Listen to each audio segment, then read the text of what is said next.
खान लिगारी, कोई सुलेमान टीवी। दोस्तों क्या हाल है? खैर खैरियत, तबीयत से ठीक है जनाब? उम्मीद करें हैं जनाब ठीक हो सन। अल्लाह पाक तो को आबाद गुशाद रखे। मैं अपना कोई सुलेमान टीवी जरा लॉन्च किए। मैं सब तो पहले अपना एक मेहमान अज तो तारुफ करवाना जो सब लोग जानते हो को सरदार जफर आलम खान गुरमानी जेड़े कोट छुट्टा के साबिक म्यूनसिपल कमेटी के चेयरमैन भी हैं और जिम्मेदार हैं उतों के सरदार हैं उतों के। इनको पहले अटामिक एनर्जी अच्छी एक मुलाजमत करें। हाल गुरमानी साहब खैर खैरियत? मेहरबानी, साड़ी बड़ी इज्जत अफजाई फरमाई तुसा कि असा समझते हैं कि असा इंटरव्यू वास्ते जो पहला बंदा मुंतखब किए जनाब जफर खुशकिस्मती है सारी। असा तुहाडे कोल पुछना चाहूँ आम तौर पर लोगों को अज एक बड़ा अहम सवाल जो खास तौर पर नुमाइंदे रह गए पिछले बल्दियाती इलेक्शन वो समझते हैं कि असा काम तो ठीक पे कर रहा से, क्या वजह है गवर्नमेंट ने सबको डिसमिस कर दिते और उसके बाद थोड़ा एक बड़ा किरदार है अदालतें केस को बनने का। हुण वो केस ई वेले कित्थां पे? रिगारी साहब गल है कि बल्दियात का जोड़ा है ना जो शोबा है ये भी एक मकामी हुकूमत इन्हों का बड़ा अहम किरदार है। जैसे जो सूबाई असैम्बली के मैंबरान हैं या जो कौमी असैम्बली के मैंबरान हैं साढ़े उन्होंने जोड़े इदारे हैं ना वो उन्होंने कुछ चंगे नहीं लगते। ये उन्होंने मिजाज के मुताबिक फिट नहीं आते क्योंकि इन्होंने इदारों को सारा काम जो है अख्तियारात जो ग्रास रूट लैवल पर ये उन्होंने को देते हैं और तमाम तर जो अवाम है ना वो इन्हें जो बल्दियात के जो नुमाइंदे चेयरमैन ये उन्होंने डेरे से चले हुए हैं और अवाम जी है ना इन जो MP और MLA कने वेदी नहीं, लिहाजा उन्हें अहमियत घटती है। उन्होंने जो हुकूमत आई है इन्होंने जरा जो चीफ जस्टिस ऑफ पाकिस्तान जो रिटायर थे उनके बाद इन्होंने जो फौरी तौर पर वतन हुण ई वेले वो केस कित्था है? ई वेले केस जो है वो रेट पटिशन जी वो थे पूरे पंजाब तो मुस्लिम मेयर जोड़े हैं उन्होंने तरफों लाहौर हाई कोर्ट बकायदा संवाद भी थी है लेकिन ये कि उन्होंने जो फैसला नहीं किया। हूँ साड़ी जी अपील है वो सुप्रीम कोर्ट। अच्छा गुरबानी साहब मैं पूछना ये चाहता कि हुण जो नवा कानून आए लोकल गवर्नमेंट के हवाले नाल सूबाई असैम्बली नवे बजट के नाल ही वो भी पास किया गया है वो उहदे बारे कोई थोड़ा जहा लोग चाहते तो पता लगे कि क्या कानून क्या है उहदे क्या क्या सिस्टम है क्या ऐसी चीज़ है जी नवी उहदे जोड़ा है ना सही इन्होंने किते कि जो यूनियन कौंसल हैं पहले सारा जो बुनियादी जो टीयर है वो यूनियन कौंसल है यूनिट उन्होंने उनको ख़त्म करके तो उनकी जगह पर उन्होंने बना दी विलेज कौंसल। 4000 यूनियन कौंसल हैं पूरे पंजाब में उन्हें ख़त्म करके तो इन्हें 24,000 विलेज कौंसल बना उनको मजीद छोटा कर दिया और शहर के जोड़े इतना जोड़े चेयरमैन हैं शहर के जोड़े यूनियन कौंसल हैं इन्होंने को उन्होंने नेबरहुड का ना ले दी बाकी सिस्टम तकरीबन हुए। अच्छा तो अगर तुहाडे कोल पूछूं कि आइंदा दा अगर बल्दियाती इलेक्शन थी वेंदन या उनका प्रोग्राम जिवें है ई साल या अगले साल के शुरू थोड़ी क्या हिकमत अमली है खास तौर पर मुस्लिम लीग नून के हवाले नाल चूंकि मुस्लिम लीग नून नाल तुहाडा ताल्लुक है लिगारी ग्रुप नाल तुहाडा ताल्लुक है क्या सोचे कि यकीनन जिला का चेयरमैन बनावने तुसां तहसील के बनावने और इवें कौंसलां जिहड़ियां हैं उहदे क्या हिकमत अमली तुसां महसूस करें हो कि लिगारी ग्रुप की क्या हिकमत अमली हो सकती है मुतवक्के? देखो जी जो जिला कौंसल ना जिला नाज़िम या जिला चेयरमैन उन्होंने ख़त्म कर उनकी जगह पर उन्होंने जो है तहसील लैवल तहसील चेयरमैन तहसील नाज़िम जो ना होती जिले उन्होंने ख़त्म कर इवें यूनियन कौंसल ख़त्म कर लिहाजा हूँ जो है ज़्यादा जो जोर उसी तहसील बाकी जो शहर हैं ये कारपोरेशन है इन्हें मेयर हो और मुस्लिम लीग नून की जी है पोजीशन हुआ है जिमें पहले इन्हें दी है ये तकरीबन उहे ही इन्हें जो नुमाइंदे हैं जो कैंडीडेट हैं जो चेयरमैन बने हैं क्योंकि उन्होंने मुद्दत पूरी नहीं करने दी गई। वो दिल च उन्हें ख्वाहिश है कि असा उन्होंने मुद्दत पूरी करने दे वेला, लेकिन ये है कि हुण दोबारा इलेक्शन वास्ते वो अपनी तैयारी करेगा। अच्छा गुरबानी साहब ये दसो कि कोरोना की जी सूरत हाल है, आलमी वबा फैली हुई है और ई वेले डेरा गाजी खान ख़ियाबान सरबत थी गया या बाकी इलाके उन्हें को समाल लॉकडाउन है। ते अगर इलेक्शन थी वजन ते इलेक्शन का ऐलान थी वजे फर्ज करो ई साल के आखिर ते कोरोना की वजह को मेरे ख्याल है इलेक्शन मुमकिन लगते तो नहीं, थोड़ा क्या ख्याल है कि इलेक्शन ख्याल है ना नहीं डिगारी साहब, ये जरा कोरोना है ना, इन्हें कोरोना ने पूरा जरा है ना दुनिया के विच जरा है ना बिल्कुल इन्होंने सारा सेटअप तब्दील कर दिया। पूरी दुनिया के विच इन्होंने जरा है जो बिजनेस सेटअप हैं जो भी हैं, हुण इन्हों को चाहिए कि ये इलेक्शन जरा है जो पुराना सिस्टम आ इलेक्शन का वो खत्म करन कि भाई एक टीम बन जे पोलिंग बूथ उत्ते लाइना बना के हुण सिस्टम वो करें जिवें बरतानिया अमेरिका यूरोप के विच ये लोग आके अपने थंब ऑपरेशन दे के चले वेंदे, त्रै त्रै चार चार टीम जड़े बॉक्स जड़े लाते होंगे बायोमेट्रिक सिस्टम के जरिए इलेक्शन करवाना जिहदे ना रश होती ना वरना तो ये तो हुण सारे नाल कोरोना जड़ा तो रह गए सी। कोरोना का बहाना मैं कुते लगदे कि ये ई साल तू क्या मैं कुते लगदे कि तुहारा जरा जनरल इलेक्शन है वो ना तुहारा डिस्टर्ब किया। लेकिन सी साडा मुल्क गरीब मुल्क है, असा इतना बोझ साडा मुल्क चाह सकते कि बायोमेट्रिक सिस्टम के उत्ते बड़े इंतजाम चाहिए, बड़े पैसे चाहिए। मैं तो नहीं समझता कि साडा मुल्क है वो माशी लिहाज नाल पहले ही गरीब आ, बल कोरोना ने मजीद सबू यानी धकेल लीते गुरबत वाले पास। ये तो कोरोना की जी नजरी गल है कि तुसां उनका कने फायदा उठाना ना टेक्नोलॉजी कने। हुण लोग जड़े स्कूल बंद हैं, मदरसे बंद हैं, अकैडमियां बंद हैं, लोग जड़े ना अपना इंटरनेट के जरिए जरा अपने घरें बह के जरा लैसन गिनते पे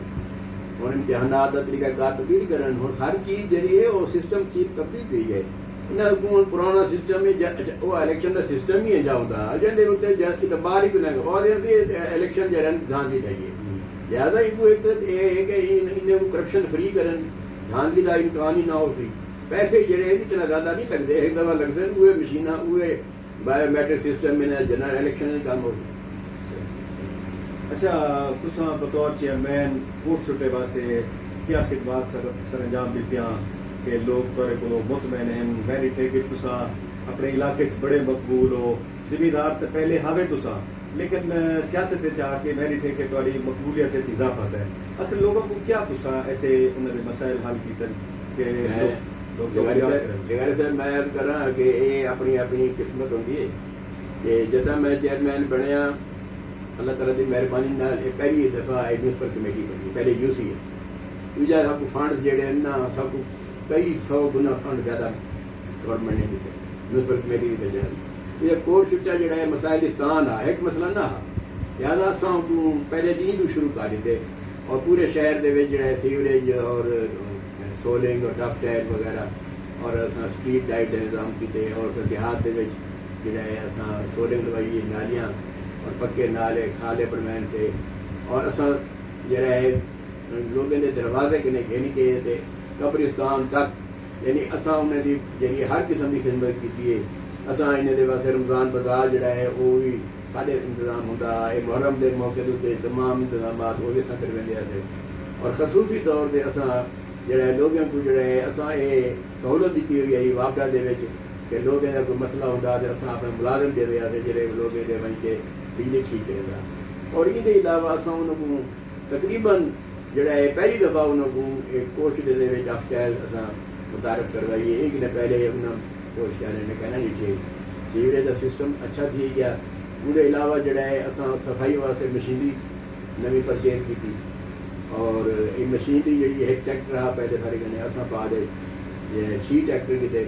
उसके बाद असा ट्रालियाँ बनवाया रक्शे बनाए लोडर और तंग गलियां ट्रैक्टर डाली नहीं गई। पहली दफ़ा असा रक्शे जड़े छोटे लोडर वो मुतारफ करवाए और जेड़े के बाद डेरा गाजी खान और बिन्ने शहर और कोच म्यूनसिपल कमेटी एक मिसाली म्यूनसिपल कमेटी है अपने पूरे खिते दे वो दिन के उत्साह कि देखो उन्हें काम जड़े कितना आला दर्जे के करेंगे पैन और बड़े तरीके के नाल और इतों का DC वगैरह सारे AC और तमाम इंतजामिया सारे खुश। अच्छा गुरबानी साहब साड़ी खुशकिस्मती है कि वजीर आला साढ़े जिले का है फंड्स भी देंदे पैन बिल्कुल सही है, ਇਹਦੇ 'ਚ कोई शक नहीं कि जितने फंड्स इतो डिमांड किए हुए हैं और उन्हें को मिल गए। ये डेरा गाजी खान की बड़ी एक पुराना मुतालबा है कि राजनपुर और डेरा इसमाइल खान वाली ये रोड जी डबल की है, ये भी पता लगे कि बजट ठीक ही है, चूँकि इन्हें तो बड़ा एक्सीडेंट बहुत हैं लोगों का बड़ा मुतालबा है कि तुम क्या समझते हो कि ये साड़ी ई रोड उत्ते जो हादसात होते हैं उसकी कमी आवे सी यकीनन कमी आवे सी, क्योंकि देखो जी इतने रोड जो डबल बनया ये उंगले ही वन वे बनना चाहिए, उंगले वन वे नहीं बनया, ये बाद में करें काम जेल्ले वेले कि उतना जरा उनकी जरूरत उनके वध रही है। वन वे बनने नाल तो मुल्तान का देख दो, मुल्तान डेरा गाजी खान रोड है वन वे उस एक्सीडेंट की रेशो घट है। अच्छा, बहरहाल एक फायदा है कि गुरबानी साहब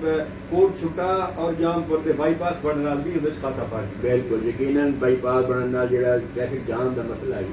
कोट छुट्टे जाम पर वो खत्म नहीं है और लोग इस्तेमाल करें पैन बाईपास को। असां वज़ीर आला साहब को भी दरखास्त करे सूँ कि अल्लाह ने उन्होंने वज़ीर आला बनाए साढ़े इलाके दे हैं, वो इतना तरक्की वास्ते जो उन्होंने को थी सकते वो अपनी कोशिशें पूरियां करें और हर चीज़ साढ़े इलाके जड़ियाँ कमियां कोतायां हैं जड़ियाँ सबको अज तक नहीं दित्तियां वो अपने तौर पर कोशिश तो करें कि शायद सबको हर चीज़ मिल बन जाए। अगे कोई कमी नहीं, जी कार्डियोलॉजी हस्पताल बन गए उन्होंने शुरू कर दिते, कम शुरू हुए, ये साढ़े बड़ी खुशकिस्मती है। ये रोड को डबल करे पैन पता लगे कि तोसा भी डिस्ट्रिक्ट बनता पे ये गुरवंश साहब तो याद हो सी कि जामपुर को भी जिला बनाने का इनका प्रोग्राम हा और बड़ा अरसे को मुतालबा हा, क्या उधर भी कोई काम किया पे बस जड़े ना इन्हों के जो यूनिट है ना ये जामपुर बाकी जो है जिले के काबिल है उनकी आबादी राजनपुर के नहीं जाते हैं और आने वाले वक्त जामपुर भी जिला बनाया जा सकते और ये जो है इंतजामी लिहाज नाल बेहतरी आ रही है और क्योंकि काफ़ी आबादी है उतना तो लिहाजा ये कि चीज़ा तो इन्हों को जिम्मे हम इन्होंने तहसील ट्राइबल बनाई है तो इवें जो है इन्हों को चाहिए कि तुसा अगर जिला बने तो जामपुर को भी बना देवे। ट्राइबल तहसील की गाल की है, ट्राइबल तहसील की हालत यह है कि फोर्ट बटूए पानी कोई और उतना जो सिस्टम चलता पे वो मकामी लोग उसको मैनेज करें पानी मुहैया करने का टैंकर सिस्टम है, आखिर उन्होंने भी मजदूरी करनी है उन्हें ऐसी कोई गल नहीं, लेकिन क्या वजह है कि इतने अहदे होने के बावजूद साड़ा जरा सेहत अफजा मकाम है फोर्ट बटू उन्हें पानी कोई नहीं, क्या ये साढ़े सरदारे को भी तो कोशिश करनी चाहिए है गाड़ी साहब सरदारे को उन्होंने चुके हैडक्वार्टर है फोर्ट बटू गाड़ी साहब ये पानी का जो मसला है ना पहाड़ी इलाके के खासतौर पर फोरमंडू है क्योंकि फोरमंडू जो है सीजनल एरिया है 3 महीने के बाद दूसरा लोग नहीं होते उसके बाद वो जो है ना वो जो लाइना है ना वो टुट फुट वेंदे और उनके चोरी थी वेंदे और वो सिस्टम जो है नकारा थी वेंदे अगर ये चलता रहे तो ठीक है साढ़े उतना भी घर वेंदे वे काफ़ी चीज़ा जो डैमेज है थी चुकिया इन्हें कुछ चाहिए कि पीवन का पानी जोड़ा है ना ये टैंकर के जरिए सप्लाई करन ये जो खर्चा करें स्कीम कई वे आते ऐसा ही को जोड़ा है वो इतने बलूचिस्तान इलाके बलूचिस्तान जो पानी घिन कहते हैं कितना अखराजात करें नहीं की बजाय अगर उसे टैंकर हो वे जिम्मे बाहर सऊदी अरब के मक्के के पानी के टैंकर हर मजीद ट्यूबवेल अगर लग बने ट्यूबवेल लग बने सस्ता टैंकर जो है सस्ता टैंकर मिले में सी लोग खुद भी पानी जो है ना अपने भाई के पीवन का पानी का खास तौर पर वो कहना आ सकते हैं और ये सिस्टम सस्ता रहे पानी सस्ता दी रही पानी मिलना चाहिए लोगों या सस्ता या महंगा ये तमाम हिल स्टेशन का अलमिया है हर जगह का होता है अलमिया साढ़े इलाके का ज्यादा अलमिया है कि ये सारा फोन मतलब अलग है हट गए या सड़कें तक कोई आबादी और भी बिजली का ही मसला है। गुरबानी साहब बड़ी मेहरबानी तुसा सबको टाइम देता मैं आखिरी तौर पर पूछा कि ये जी कोरोना की वबा है ई वेले क्या जेडे साढ़े खास तौर पर डेरा गाजी खान की सूरत हाल है क्या घट थी पई है या डेथ रेट जो है ना घट गए क्योंकि ये जो है वबा जी है ना असा जरा ऑब्जर्व किया ये पहले तो मौजूद है अचानक नहीं पहले जो पता होने लगे मौजूद है पहले भी लेकिन ये कि एहतियात लाजमी करनी चाहिए जिस तरह ही जड़ा है रखना चाहिए। ये एहतियात बड़ी मामूली है, जड़ा है वो सिर्फ मास्क पाओ और जिस तरह रखो हाथ धो, इतनी मामूली एहतियात है, जबकि बिना बीमारियों की एहतियात बहुत ज़्यादा है। और उम्मीद है कि लोग चूँकि अवेयरनेस ही की है, लोग कोशिश करेंगे और इंशाअल्लाह ताला लगता है कि आने वाले वक्त ये इतनी ज़्यादा वबाई शक्ल इख्तियार न करेगी और इसका इलाज भी दरियाफ्त की जाए। बहुत मेहरबानी सही। बड़ी मेहरबानी नाजरीन, शुक्रिया। आज तुसा जनाब जफर आलम खान गुरबानी साहब का इंटरव्यू सुने और सराइकी ज़बान सुने ताकि साढ़े लोगों को सुनने समझने आसानी होवे। इंशाअल्लाह कल कहीं बे अच्छे सियासी मेहमान नाल, अदबी मेहमान नाल या जेड़ा भी ऐसा को मिलसी इंशाअल्लाह खुदा इंटरव्यू पेश करे। सो बड़ी मेहरबानी।